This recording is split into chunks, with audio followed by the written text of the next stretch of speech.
Fala meu aluno, fala minha aluna, de volta para nossa aula sobre inquérito policial. Lembrando que na primeira aula, o primeiro bloco aí, nós trabalhamos conceito, finalidade, natureza jurídica, enfim, todos os pontos aí envolvendo inquérito policial nessa parte introdutória. Lembrando que o inquérito policial é um dos meios de investigação que compõe a fase preliminar, que faz parte da persecução penal. Nós já trabalhamos isso em aula, beleza? Agora sim, a gente vai trabalhar as características do inquérito policial. Lembrando que 70% das questões de prova envolvem as características. Portanto, são diversas características e, obviamente, a gente vai trabalhar os principais pontos de cada uma delas, beleza? Vem comigo, então, de posse do Código de Processo Penal. Como eu disse, eu não vou ficar lendo os dispositivos, mas quando isso se fizer necessário, a gente vai fazer referência, como, por exemplo, agora, o artigo 9º, ele trata da primeira característica, procedimento escrito. Vejam o que diz o artigo 9º. Todas as peças serão num só processado, todas as peças do inquérito serão num só processado. Imaginem, para que vocês consigam compreender o conteúdo, imaginem a apostila de vocês. É uma apostila, é onde tem uma capa, uma contracapa e as demais páginas. Uma apostila, um livro, enfim, num só processado, reduzidas a escrita ou datilografadas, pelo amor de Deus, né? Datilografadas. O código, ele é totalmente arcaico. Eu sempre falo sobre isso. Nós tivemos inúmeras alterações, mas são alterações pontuais, né? Nós precisaríamos de uma reforma geral do Código de Processo Penal, mas enfim, isso é tema para outra aula. Isso é tema lá para o cafezinho fora da aula. Então, o código, ele é totalmente arcaico, ele utiliza a palavra datilografadas, neste caso, rubricadas pela autoridade, no sentido de que todas as páginas são rubricadas para conferir maior autenticidade. Obviamente, hoje em dia, pelo menos aqui em Santa Catarina, todas as delegacias utilizam um sistema audiovisual, que é a captação de som e imagem, ou seja, depoimento de uma testemunha, o próprio interrogatório do investigado, indiciado, suspeito, enfim. O interrogatório, ele é prestado através do sistema audiovisual, isso vai diretamente para o fórum, enfim. Tem um sistema interno e depois, é claro, que temos uma página impressa, mas é aquela página, não é propriamente o depoimento, as declarações. É uma página que diz que o interrogatório enfim, interrogatório ou o termo de depoimento foi prestado através do sistema audiovisual. E aí a testemunha, a vítima, o indiciado, o suspeito vai lá e assina aquela folha, né? Obviamente, não é tudo escrito, tudo datilografado. Isso por quê? Porque essas novas ferramentas, elas são implementadas, né? Por conta da modernidade, a gente acabou implantando, com o passar do tempo, essas novas ferramentas tecnológicas. Mas, prof, então, o depoimento, digamos assim, ele é prestado pelo sistema audiovisual, isso vai retirar a característica de ser um procedimento escrito? Não, muito pelo contrário, vem comigo. Tá? Procedimento escrito, já coloquei aqui artigo 9º, prepondera, então, a forma documental. É isso que significa dizer forma documental. A característica de ser um procedimento escrito significa que prepondera a forma documental, beleza? No entanto, os atos, por exemplo, os atos orais, lembrem-se, né, que os atos orais, deixa eu colocar uma observação aqui, os atos orais são reduzidos a termo. Reduzidos a termo. Prof, mas então essa característica de ser um procedimento escrito, né? Lembrando que o código, ele não faz menção à gravação audiovisual, que é a captação de som e de imagem, estamos falando do sistema audiovisual, lembrando que o código não faz essa menção à gravação audiovisual. Isso significa dizer o quê? A doutrina entende que, por força do artigo 405, a gente não vai ler, mas você vai tomar nota e depois você vai dar uma olhada, artigo 405, parágrafo 1º do CPP, poderia-se admitir uma aplicação subsidiária.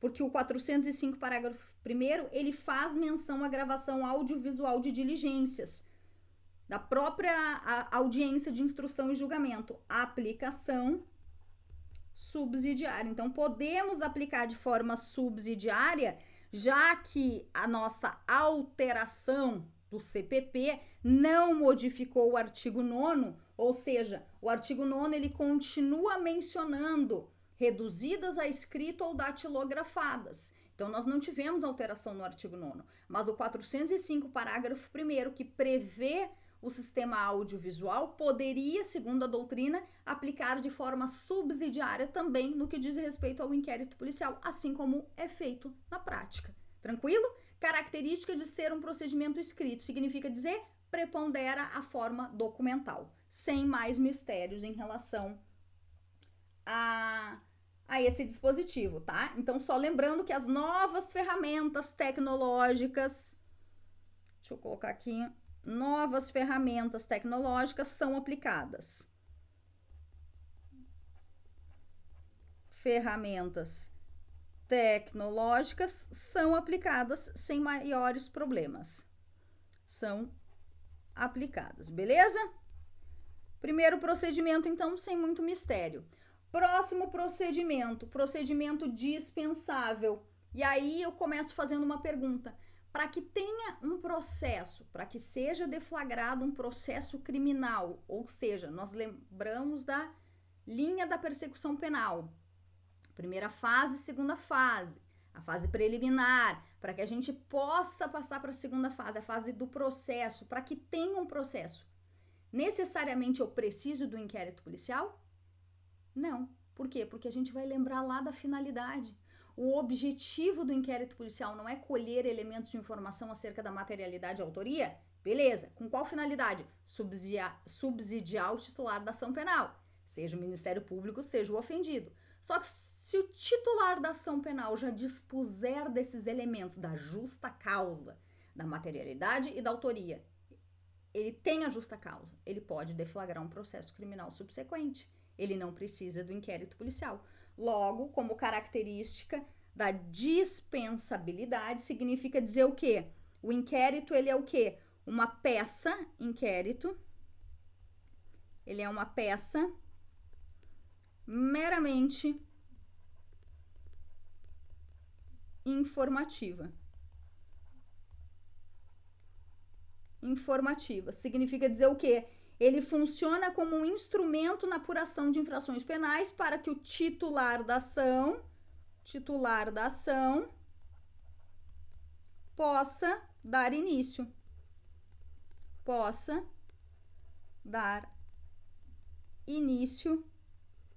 Ao processo criminal.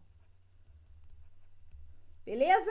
Se o titular da ação ele já dispuser destes elementos, ou seja, o inquérito tem por finalidade a colheita de informação.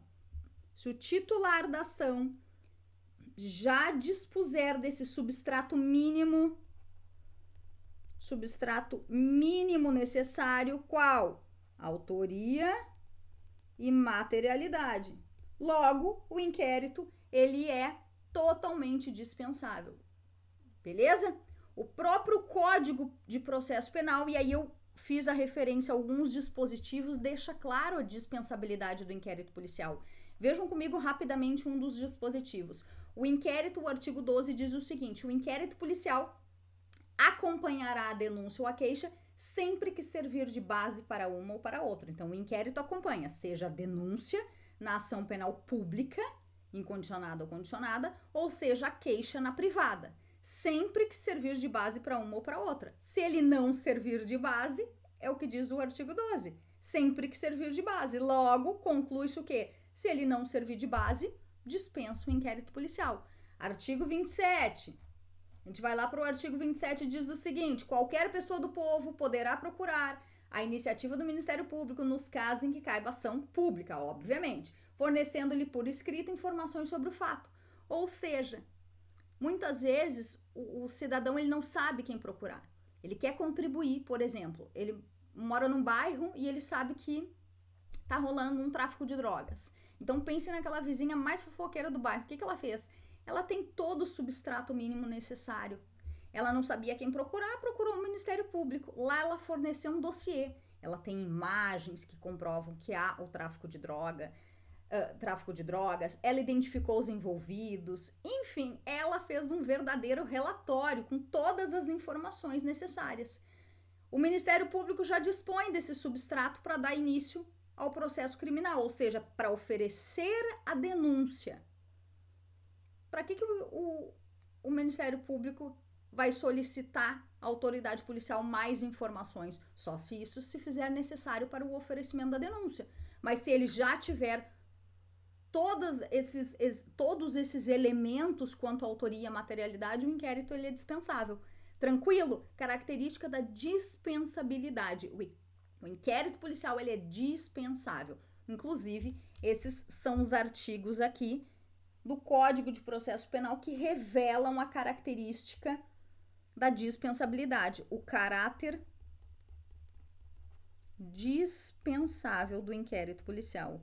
Dispensável do inquérito policial. Beleza? Tranquilo? Próxima característica, procedimento inquisitivo. Opa, procedimento inquisitivo. E aí eu já posso te adiantar. Como assim, prof, procedimento inquisitivo?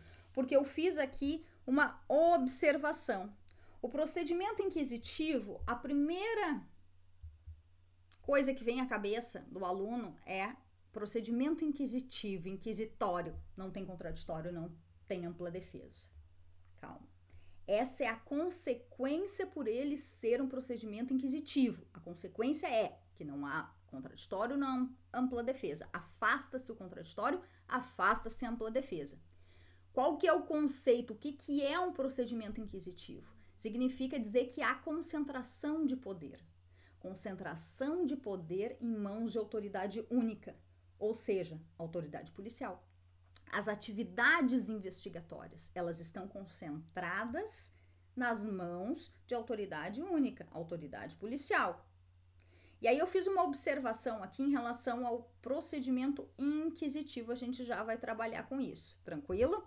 Procedimento inquisitivo significa dizer que há concentração de poder. Concentração de poder em autoridade única. Ou seja, as atividades investigatórias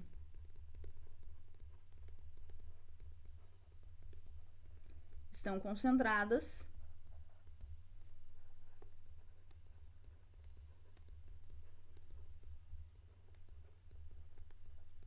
em uma única autoridade. Leia-se o delegado de polícia. A Lei 12.000, para quem quiser uma referência, a Lei 12.830 de 2013, no artigo 2º, parágrafo 1º, é que trata da característica da inquisitoriedade, concentração de poder em autoridade única. Por conta disso é que afasta-se o contraditório, aqui é que está a consequência. A consequência, por ser um procedimento inquisitivo, é que afasta-se o contraditório, bem como a ampla defesa. Ampla defesa. Prof, mas e o acesso do advogado aos autos das investigações? Isso retira a característica da inquisitoriedade? Não. Isso não retira o acesso do advogado aos autos das investigações, não retira a característica da inquisitoriedade. Isso porque o próprio Estatuto da OAB prevê, é uma prerrogativa do advogado de examinar aos autos. Para quê? Para que ele possa subsidiar a defesa futura do seu cliente. Então, como prerrogativa do advogado, de acordo com o Estatuto da OAB, ele pode e deve acessar aos autos das investigações. Ah, prof, mas aquilo que não está documentado, a gente já vai trabalhar. Segura aí, acalma o coração. O que você precisa entender é que mesmo sendo um procedimento inquisitivo, que há essa concentração de poder em mãos de autoridade única, o fato de o advogado acessar aos autos das investigações não retira a característica da inquisitoriedade. Ele vai acessar aos autos para quê? Para examinar, para fazer apontamentos, pode até fazer questionamentos, pode pleitear por diligências que serão deferidas ou não a critério da autoridade, beleza? Então, cuidado essa observação aqui para fins de prova, tá? Então, embora, só faça uma anotação da seguinte forma, embora não sejam aplicados o contraditório e a ampla defesa,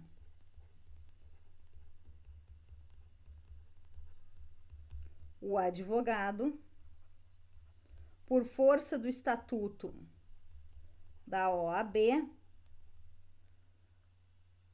ele pode ter acesso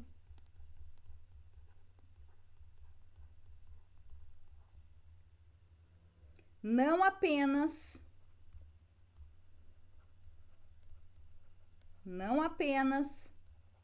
ao inquérito policial, como todo e qualquer, vou abreviar, procedimento investigatório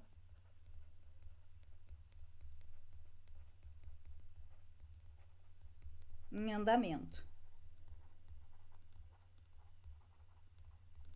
Tranquilo? Então é isso que você precisa compreender. Mesmo não sendo aplicados contraditório e ampla defesa, por ser um procedimento inquisitivo, o fato de o advogado ter amplo acesso aos elementos já documentados no inquérito não retira a característica da inquisitoriedade. Beleza? Próxima questão, procedimento discricionário. Essa característica despenca em prova, por quê? Porque o examinador ele vai tentar te confundir a característica da discricionariedade. E aí o aluno ele pensa o seguinte: o delegado de polícia ele tem discricionariedade para instaurar ou não um inquérito policial. Errado. Porque a característica da discricionariedade não está ligada à instauração do inquérito policial, e sim ao rumo das investigações. Significa dizer que o delegado de polícia ele tem certa, obviamente, né, uma discricionariedade, não é uma discricionariedade absoluta, porque é pautada nos limites traçados pela lei. Então, de acordo com essa certa, melhor dizendo, né, de acordo com esse limite traçado pela lei, ele tem certa discricionariedade. Para quê? Para conduzir as investigações da forma que ele entender mais eficiente. Por exemplo, para um caso, para uma determinada investigação, ele vai optar pela interceptação telefônica. Para outra investigação, ele vai representar pela interceptação telefônica. Para outra, pelo mandado de busca e apreensão. Para outra investigação, ele entende ser melhor a reprodução simulada dos fatos. Então, para cada caso concreto, o delegado de polícia tem a discricionariedade para conduzir aquela investigação, ou seja, para formar a sua estratégia investigativa. Claro que dentro dos limites da lei, obviamente. Então, vem comigo para a gente tomar nota aqui. Importante mencionar a característica da discricionariedade. Significa dizer que a autoridade policial ela tem certa liberdade, vamos colocar assim, certa liberdade. Como certa liberdade, prof? Certa liberdade. É uma liberdade de atuação, liberdade de atuação nos limites traçados pela lei. Então, uma certa liberdade para quê? Para conduzir as investigações.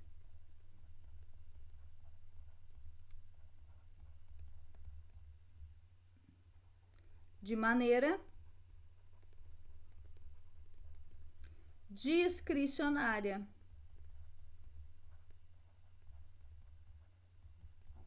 Determinando o rumo das diligências.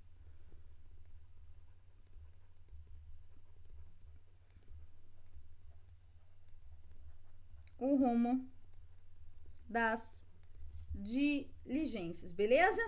O rumo das diligências. Como eu disse, de acordo com a sua estratégia investigativa. Para uma investigação, vai utilizar a interceptação telefônica, para outra, a infiltração de agentes, enfim. O importante é que você entenda que o IP, o inquérito policial, não tem um rito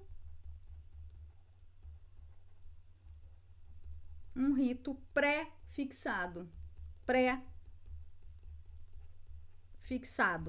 Ou seja, aqui nós temos algumas diligências, e aí a gente vai lembrar que o artigo 6º, ele é um rol exemplificativo de diligências. Esse rol do artigo 6º, ele vai nortear a atividade da autoridade policial. Então, esse rol do artigo 6º não é um rol taxativo, é um rol exemplificativo de diligências. Por quê? Porque o procedimento ele é discricionário. O artigo 7º, ele trata da reprodução simulada dos fatos, a famosa reconstituição do crime. E essa reconstituição, rapidamente, ela pode ser tanto realizada no inquérito policial quanto no processo. Lembrando que a participação, seja do investigado, indiciado, suspeito, se estivermos diante do inquérito, ou do acusado, do réu, lá no processo, ela é facultativa. Não se pode compelir o indivíduo a participar da reconstituição do crime. Por quê? Por força do princípio da não autoincriminação. Tranquilo? Então, só lembrando que a característica da discricionariedade está ligada ao rumo das investigações e não com a instauração do inquérito policial. O artigo 6º, ele traz um norte de diligências e outras mais no decorrer do Código de Processo Penal, como, por exemplo, o artigo 13A, artigo 13B, outras diligências que poderão ser adotadas pela autoridade policial. E aí, como a gente está falando de diligências, uma questão também de prova importante diz respeito ao artigo 14. Porque quando a gente fala em diligências, o artigo 14, ele diz o seguinte, ele traz a faculdade do ofendido, do indiciado, ele fala indiciado, né, mas leia-se suspeito, investigado, porque o indiciado, digamos que ele já foi indiciado, mas neste caso pode ser o investigado, o suspeito, quando ainda não houve um indiciamento, o indiciamento. Vamos lá, o artigo 14 diz o seguinte, o ofendido, seu representante legal e o indiciado poderão requerer diligências.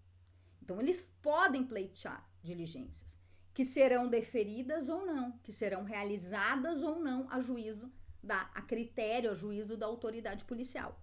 Por quê? Porque o procedimento, ele é discricionário. Então, se o delegado de polícia, por exemplo, entender que uma diligência, ela é totalmente desnecessária, totalmente protelatória, impertinente, ou seja, digamos que o ofendido está pedindo uma diligência totalmente desnecessária, ou que o indiciado está pedindo só para protelar aquela investigação, o delegado de polícia pode indeferir. Então, cuidado, as diligências requeridas pelo ofendido, seu representante legal ou indiciado poderão ser indeferidas.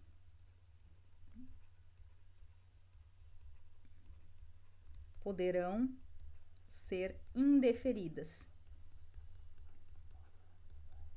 a critério da autoridade policial, porque o procedimento ele é discricionário. Então, o delegado de polícia ele pode indeferir se considerar desnecessária, protelatória ou impertinente, salvo, aqui uma questão de prova importante, salvo o exame de corpo de delito, previsto lá no artigo 184 do CPP. Neste caso, o exame de corpo de delito, quando a infração deixar vestígios, segundo o artigo 184, não poderá ser negado. É uma diligência que não pode ser negada. Então, salvo o exame de corpo de delito, as demais diligências poderão ser negadas, poderão ser indeferidas. Por quê? Porque o procedimento é discricionário. O delegado não é obrigado a deferir todas as diligências requeridas, beleza? Diferentemente, agora a gente fala das requisições. Requisições do Ministério Público e do juiz. Isso por quê? Porque o próprio artigo 13, você vai lembrar quando eu falei no início da aula que a Polícia Judiciária, ela auxilia o Poder Judiciário. Ela tem por objetivo, que a Constituição definiu, a apuração das infrações penais, ou seja, a colheita de elementos quanto à autoria e à materialidade. E também auxiliar o Poder Judiciário. O artigo 13 diz o seguinte: incumbirá ainda a autoridade policial fornecer às autoridades judiciárias as informações necessárias, realizar as diligências requisitadas pelo juiz e pelo Ministério Público. Opa, prof, então, em relação a essas diligências, a autoridade policial não pode se negar a cumprir? Não. Por quê? Mesmo não havendo hierarquia entre delegado de polícia, juiz e o Ministério Público, membro do Ministério Público, mesmo não havendo essa hierarquia, se entende que essas requisições elas devem ser cumpridas. Por quê? Porque a Polícia Judiciária tem por objetivo auxiliar o Poder Judiciário. Obviamente, desde que essas requisições não sejam manifestamente ilegais. Então, se entende que o delegado de polícia ele tem sim que cumprir. Por exemplo, na delegacia que eu trabalho, nós recebemos diversas requisições do Ministério Público.